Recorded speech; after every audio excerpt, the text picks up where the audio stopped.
Okay, welcome back to the video for the O-rings, O-ring video for the CAM software.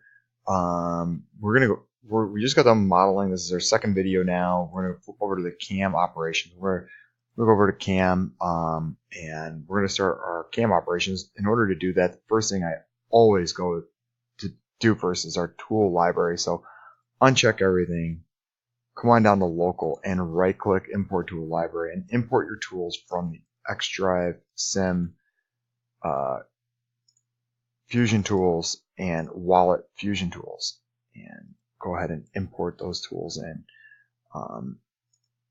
One of the most recent changes I made is the shaft diameter is 0.07. I'll explain why I did that in a later point, but this just please inspect tool number 10 that the shaft go over to cutter from general to cutter, and it's 0.07.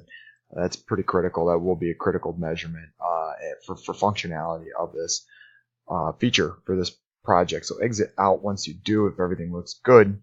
Go ahead and you're going to go ahead and do your first setup. Your first setup is going to drop down below setup. So setup number 1 is not going to be located here. It's going to be at the model origin. Okay, if you did everything correctly, it will be at the front corner right here of the origin of the part. I'm going to flip it over this view, and it's going to be on this plane, on the bottom plane, and on the side plane. So everything looks good. I'm going to hit the home button, reorient, and stock. Everything's in millimeters. So as I almost always forget to convert this over to inches, please do so, and right click, edit back in your setup. Again, model origin. What we're going to do is we're going to go fixed size, and our x-axis is going to be more than 3.5, something maybe like 3.75. So we have maybe even 3.625, something like that, just so we have a little bit more meat to cut out. Besides that, everything else looks great. We're going to go ahead and select, we're not going to select OK yet. Post-process, our WCS is going to be on offset number 3. Program comment is going to be as follows. Sullivan, put your name, O-ring, wallet. Program number was 43 was my last one, so I'll go to 44. Select OK. This is going to be the top of the wallet. So step number 2 is done. We're going to go ahead and go right into toolpaths. Facing operation is going to be first. We're going to select tool number 2. Go down to wallet, tool number 2, select OK. We're going to face this whole thing out. One thing I almost always forget about is changing the step over and the pass extension. Pass extension's got to be at least double the radius of the tool. One other thing I forgot about is I do not want to cut. I don't want to climb mill and then conventional mill. I just want to climb the whole way. So climb milling is going to give you a way better finish and make this part look really good. So now facing is all finished up. We're going to go right into our adaptive clearing, 2D adaptive clearing. And we're going to adaptively clear, disable the flood. We're going to use tool number 2. And this may or may not work in this radius, but we want to adaptively clear everything on the bottom here. I'm just going to select this. I'm going to select OK and see what happens. Because we may want to do a tool change because it's going to clear everything out pretty well, but it's not going to clear everything out in the middle here. So you can do a tool change. So at this point, let's go to edit and let's select a 1/2 inch end mill. Select wallet Fusion Tools, and we're going to do a tool change to the 1/2 inch flat end mill, which is tool number 4. Select OK and select OK. Let's just see what everything looks like right now.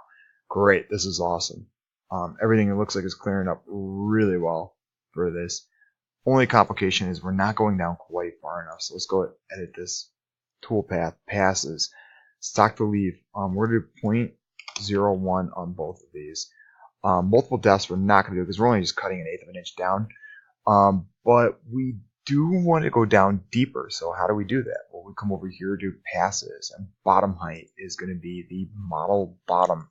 And we're going to do minus 0.05, 50 thousandths further down, just so we have a little bit of extra tool to go down. And you can see this is how much further we're going to go down. So now all of our tool paths are going to be down below the part. Well, that's important because now when we simulate this whole feature.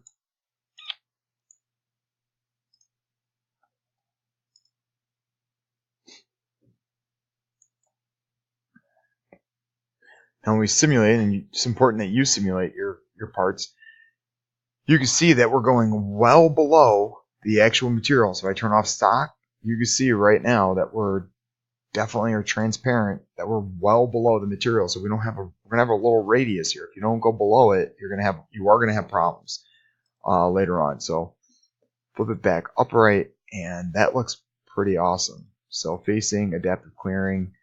Let's edit this one more time. I'm worried that the 1/2 inch end mill may end up breaking. Minimum cutting radius for passes 0.025. I think we're actually going to be okay for this operation. I don't know if we're going to need any more adjustments because we have a minimum cutting radius of 25 thousandths. So an optimal load is 0.1. So we're going to take only 100 thousandths off per pass. So that more than acceptable for this operation.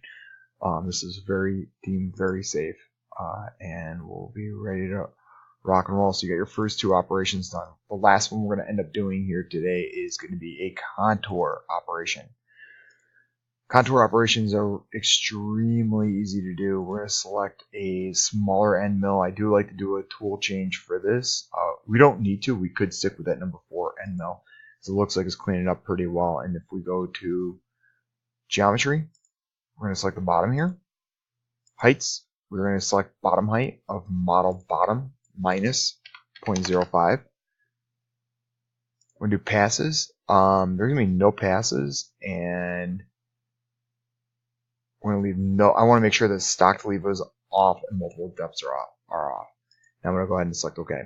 This is just going to give us a really nice finish all the way around the part, and cut everything to its final sizes. So make sure you go ahead and save those features, hit the Control S, and in the next set of videos we'll show you how to cut the O-rings, the holes for the screws, drill and tap all the screws, and do the tracing for the Bears logo and the chamfer on the outside. So we've got quite a bit left to do on this feature, but it should go pretty quick.